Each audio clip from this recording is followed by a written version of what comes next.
Good day, everyone. Welcome to Real Conservative News. I'm your host, Nathaniel. Rajkumar. Here are today's headlines. Commissioner of Police Alistair Guevarro, Punisher by, threatens legal action against the Trinidad and Tobago Guardian over a controversial front-page medical report. They should have done a little better than what they did. A wanted murder suspect is dead following a violent early morning police shootout in Mova. Body cams can't verify any of the police officers' claims, so everybody's supposed to just trust and believe in the police. Barbados rolls out a massive $175 million US dollar healthcare overhaul to construct 4 modern facilities. And Meta agrees to a historic $17 billion settlement over claims of social media addictions in teens. To me, it's ridiculous. That lawsuit was ridiculous. I will speak more about it in the details in the news up next. Commissioner of Police Alistair Guevarro has threatened legal action against the Trinidad and Tobago Guardian media over a report concerning medical access for 70-year-old star Sabga, with his attorney accusing the newspaper of publishing a false and damaging account. I think they just omitted something that was important, but I wouldn't say it was false. Was it Guevarro? I mean, the rest of information that they reported was correct. They just omitted something that was important. Would you agree to that? In a pre-action letter dated August 20th, attorney Aslim Fayad Hossain, acting for Guevarro, demanded that the publication correct, retract, and apologize for its August 19th front page report headline, "Star Seeks Urgent Care," but she really was. Well, anyhow, she was before. At that point in time when they reported it, she already received the urgent care. So that's why it's probably misleading.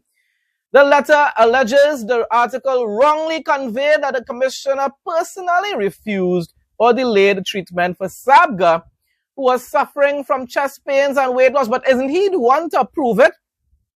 Nobody can say for sure that he did it intentionally, but it took very long. Not so, Guevarro? Hossain maintained that this central allegation was false at publication, as Sabga had already been granted access to Dr. Jacqueline Pereira Sabga on August the 17th. The attorney stated that requests for medical access were made, listen to this, July 29th, July 30th, August 10th, and August 14th. But the report presented the matter as though the requests remained unanswered and access was actively being withheld. Now let's go back. When did she end up receiving it? It was on August, the 17th? August the 17th, she received approval, right? And she applied July 29th, 30th, August the 10th, and August 14th. 3 days later, after the final request, then she was granted. Correct me if I'm wrong. 14th to the 17th, 3 days, right? But count from the 29th until the 14th. It's a longer period of time. Why did it take so long for the office of the Commissioner of Police to approve something that is so important? Alistair Guevarro, yes, you can hold the media house accountable for omitting something important, which was that she did end up receiving medical attention. But why can't you, why you should be told to answer these questions? Why did it take so long?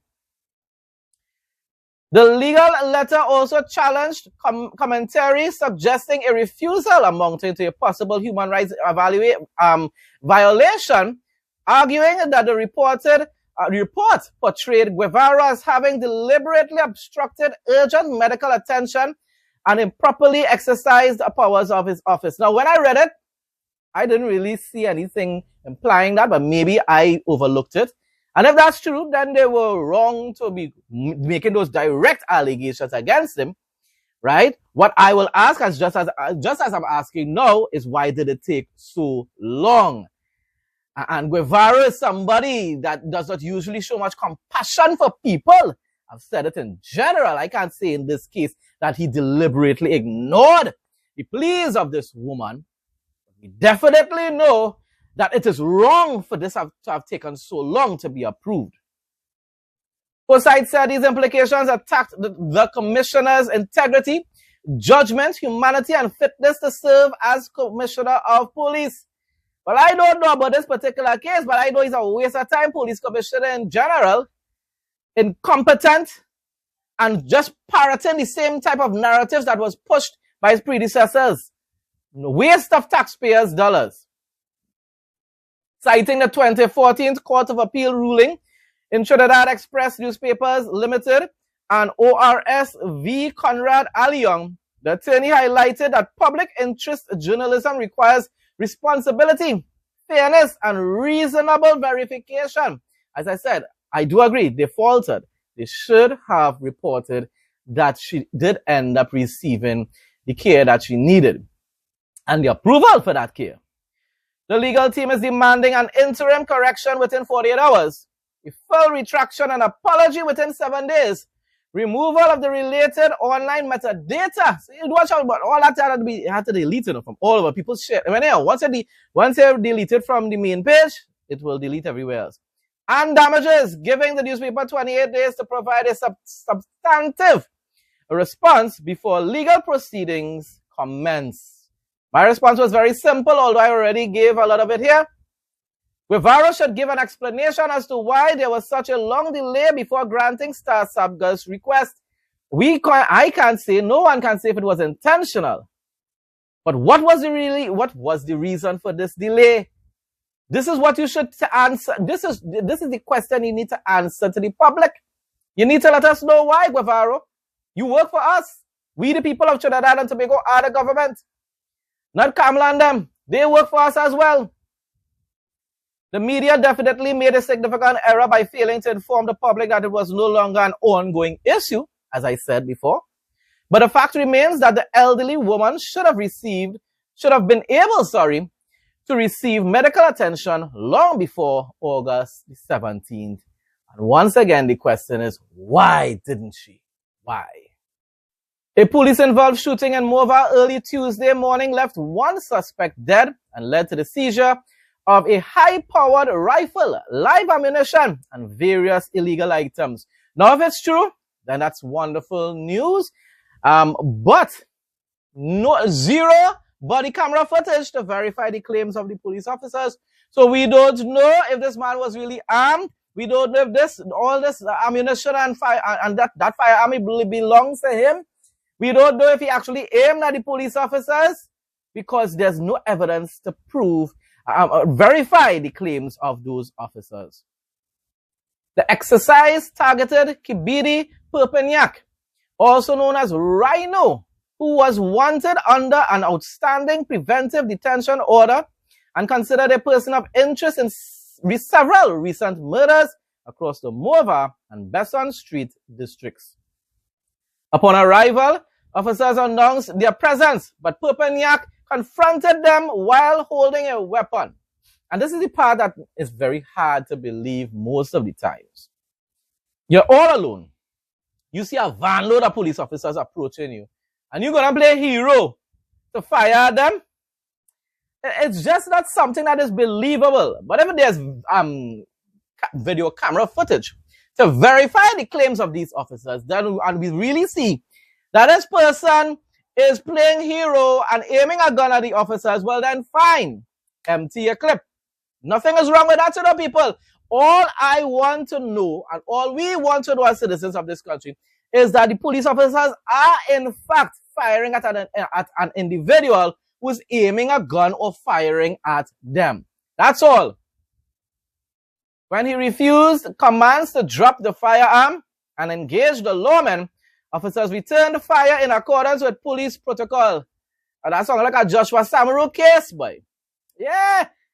Most likely that was the same claim they made in the beginning, with the Joshua Samaru case, and then the video footage came out and showed that Samaru had his hands up in the air. Up in the air. Perpignac fell to the ground and was taken to the Port of Spain General Hospital, where he died from his injuries. Following the shooting, a search of the premises yielded an AR-15 rifle. Hopefully it wasn't planted there. 87 rounds of mixed ammunition, 2 bulletproof vests, a full camouflage uniform, handcuffs, tactical gloves, and emergency strobe lights. I will say this. If the officers really did end up confiscating these type of weapons, and if this man really did in fact aim at the officers, then this is wonderful news, right? Job well done. Problem is, a lot of the times when there is video footage, it debunks the report, it debunks the statements made by the TTPS members. And that is why I don't trust anything they say at any point in time. Weather report for Trinidad and Tobago on Thursday, August 27, 2026.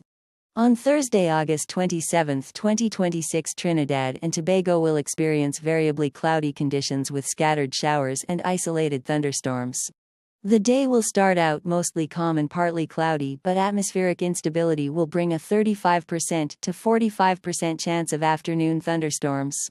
Temperatures will peak at a hot 32 degrees Celsius 90 degrees Fahrenheit, with high humidity making it feel closer to 32 degrees Celsius to 35 degrees Celsius during the midday heat. Skies are expected to clear up by the late evening, leading to a calm night. Heavy downpours may trigger localized street or flash flooding in low-lying areas, and gusty winds can occur near thundery patches. Be sure to keep an eye on updates from the Trinidad and Tobago Meteorological Service. The UV index will reach a high of 7 around midday. Sun protection is highly recommended if you plan to be outdoors between 10 a.m. to 3 p.m. East winds will remain steady at around 8 to 10 miles per hour, though stronger gusts are possible near localized storm cells. Regional news now. Barbados is investing US $175 million into Health Services Resilience Program. That's a lot of money, to build and expand 4 key healthcare centers across the island, aiming to have them operational by 2029. Now, it's a little time off, but that's still a good plan. The major developments include a new geriatric hospital in Waterford. That's wonderful news, Mia Motley. The Roseville Halfway House in St. Peter. The Odals Glen Senior Village in St. George. And expanded facilities at the Queen Elizabeth Hospital. Funded through partnerships with international lenders like the Inter-American Development Bank and the World Bank. The initiative is designed to strengthen community care, upgrade mental health services, and modernize the country's medical network. Following environmental studies and planning phases, construction is set to take place between 2027, next year, God's willing, and 2028 before the facilities officially open. Alongside physical construction, the program will roll out a unified digital record system to seamlessly connect health services nationwide. That's good too. Project leaders emphasize that these upgraded sites will feature climate-resilient infrastructure, such as backup power and improved flood management, to ensure uninterrupted healthcare delivery during natural disasters and severe weather events. International news now. Meta has agreed to pay nearly $17 billion, people, to resolve a massive federal trial in California accusing the tech titan of deliberately designing Facebook and Instagram to addict young users, harming their mental health. No, it's social media, and it's a platform that people use to present their own content. How much things Meta really and Facebook really does for themselves is individuals have channels and accounts and so forth, and that is what people follow. What they're really talking about.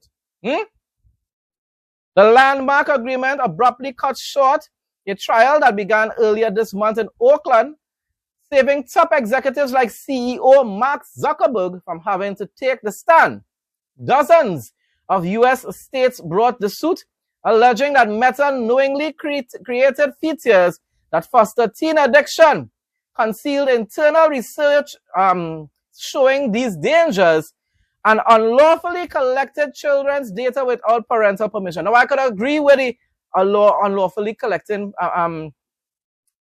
information. But the thing about it is, was the account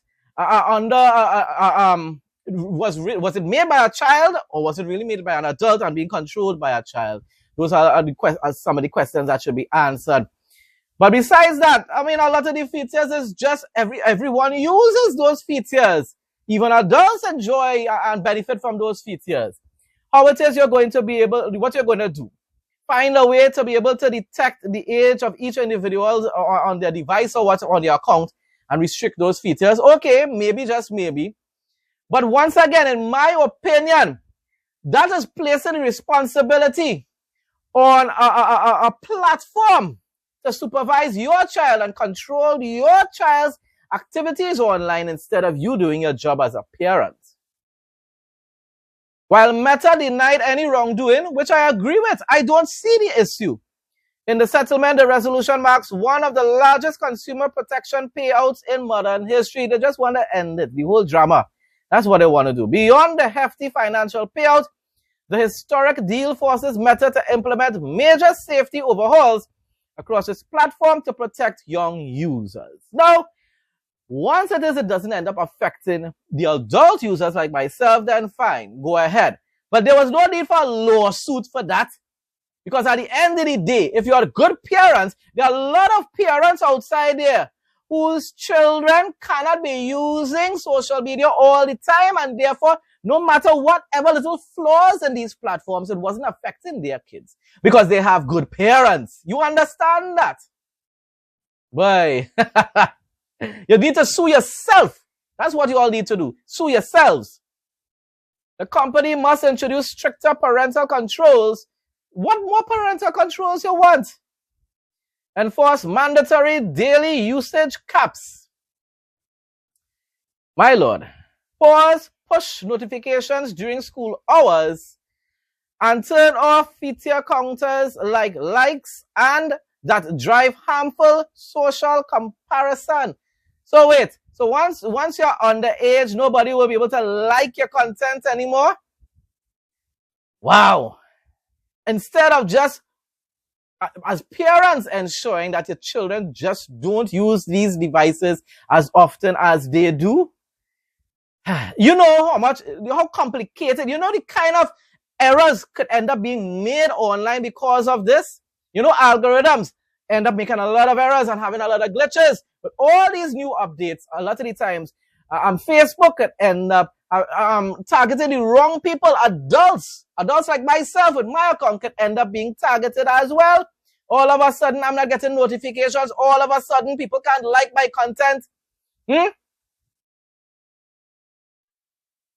And think about it. A child who really wants to use Facebook the way an adult would and doesn't really have a responsible parent just has to let the parent put his or her date in the account, right? And that's it. Here's their information, their email address and WhatsApp and stuff like that. So it's an adult page still being used by a child, and y'all wouldn't know anything. It's nonsense, in my opinion. Nonsense. The company must introduce stricter parental controls. All right, I read that part already. Meta is also required to deploy enhanced age verification systems and ban content related to self-harm, eating disorders, and online bullying. This part I agree with. And this is not just about kids. That should not be there for anyone to view. No one, all that kind of nonsense and dares and stuff like that have challenges that can harm individuals. We could have young adults that have older adults and all follow a lot of these challenges and end up harming themselves. People are going through depression and stuff like that. It should not have that content at all. But the thing about it is, don't go back to your censorship days where everything you were just banning. Once again, a lot of these individuals that are pushing this are probably radical leftists who wanted, who were enjoying when Facebook was ruling that platform with an iron fist. Now that free speech is basically back on Facebook, a lot of these people are very furious about that. The left, the radical left in particular, I'm not saying it doesn't have conservatives that wouldn't be concerned about these particular issues. But I hope they understand that when you demand Facebook to start back that censorship campaign, instead of ensuring that the parents are responsible for their children's lives, you're going to adversely affect a lot of other individuals who use those platforms, those social media websites. It is ridiculous, I'm telling you. It is ridiculous what is taking place. Though Meta resolves this major federal action, it still faces thousands of separate claims from school districts, local governments, and individuals alleging that its addictive algorithms cause real-world psychological harm to children. Let's address this thing with the schools. Why are children having their phones on them in class? I would like to know that.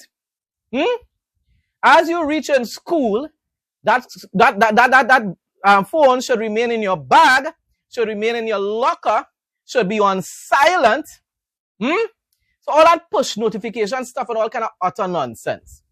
That should not be the case. That should not be the case. There should be no need for that if there's proper supervision in the schools as well. No students should be having their phone on them while in class doing work. What are you doing with a phone? What are you doing with it? You want to blame Facebook for that? So what are they going to do? They're going to go after TikTok and all these other platforms as well? You want these social media websites to be the parents and the teachers taking up those roles when you all are the ones responsible for these young people's lives? I'm telling you, it's ridiculous what is taking place. My response, and I'm sure there will be people outside there that will disagree with me. Oh, whatever. No, parents, you are responsible. Teachers, you are responsible. The dean, the principal in the schools, the principal in the schools, you all are responsible. Students should not have any phones on them while in class. It's as simple as that. My response, even though I already gave it here, personal responsibility must start at home. Home, that is where. And of course, in the schools as well, with the teachers and the principal and stuff like that. And attempting to outsource basic parenting to tech companies or courtrooms set a dangerous precedent. Dangerous, I'm telling you, the censorship and campaign is going to come back. And it's people like myself who want to be reporting news and so forth, and social issues and political issues will suffer the consequences and might end up facing bans again. End up getting banned again like in the around 2020, 21, 22. We finally enjoying free speech on Facebook. And geniuses like you all want to come and take it away. Take control of your children. That's what you need to do. Take control of your kids. While social media platforms certainly provide endless content, parents retain absolute control over the physical devices. It's as simple as that. Why are your kids in possession of their phones all hours of the night? Why? Time for bed, you leave the phone in my room. Mommy and daddy room. No, it's as simple as that. What they're going in the room with that phone for? You have it earlier on to chat with your friends. When it's bedtime, it is bedtime. You have no use for that phone. If you have to play a game, do it before bedtime. Because when it's time for bedtime, you're not supposed to be playing no game anyhow. You take it. So what you have a phone for that hour? It's slackness on the part of these parents. That is the reality. And you want to be blaming other people for your irresponsible actions. While social media platforms certainly provide endless content, parents retain absolute control over the physical devices, home internet access, age restrictions, and daily schedules of their children. You can determine how often they can use those devices. I have relatives who do it with their kids. And their kids are fine. Because why? Their kids are not being able to access the phones all the time. That's why they can't get addicted to it. You are responsible as the parent, not big tech. Blaming social media algorithms for a child's screen time completely ignores the fundamental role of parental authority, which includes setting strict limits, confiscating phones when necessary. As I tell you, when it's bedtime, no phone. Simple as that. And actively engaging in a child's day-to-day life. As you reach home, give me your bag. I want to see what's in your bag. Give me your phone. I want to see all your messages. I want to know why it's looking as though you swipe up messages. Things like that. It's not being obsessed. It's about being a parent. That's it. Simple as that. Being a parent. But parents don't want to be parents nowadays. They want everybody else to be the parents for them. Laziness. That's what you call it. Lawsuits like these allow guardians to deflect accountability onto corporate targets rather than enforcing the basic discipline and boundaries required in effective parenting. And I'm not talking about abuse. I'm not talking about just trying to isolate the child from the entire world and social media or whatsoever. You do everything in moderation. It's as simple as that, people. The breakdown of the basic parental oversight is the root cause driving this entire culture of scapegoating. When guardians fail to enforce elementary rules like checking school bags, knowing who their children are hanging out with, I want to know who are your friends. You should not have any friends that I don't know about. Or monitoring online activity. Don't tell me about privacy. I come in your room and you tell me, leave my room, it's my privacy. Are you invading my privacy? What privacy? What privacy? You're underage and therefore you could be a target by a lot of monsters outside here. I need to see who you are interacting with online. So anyhow, like checking school bags, knowing who their children are hanging out with, or monitoring online activity, they leave a vacuum that tech companies inevitably have to fill. And it's something impossible for them to do, no matter how much of these different updates they might have to put in place. By settling these massive lawsuits, tech executives may be attempting to avoid lengthy public legal battles, but doing so ultimately reinforces a victim mentality, where adults expect external entities to police their households and making it bad for the rest of the social media platforms as well.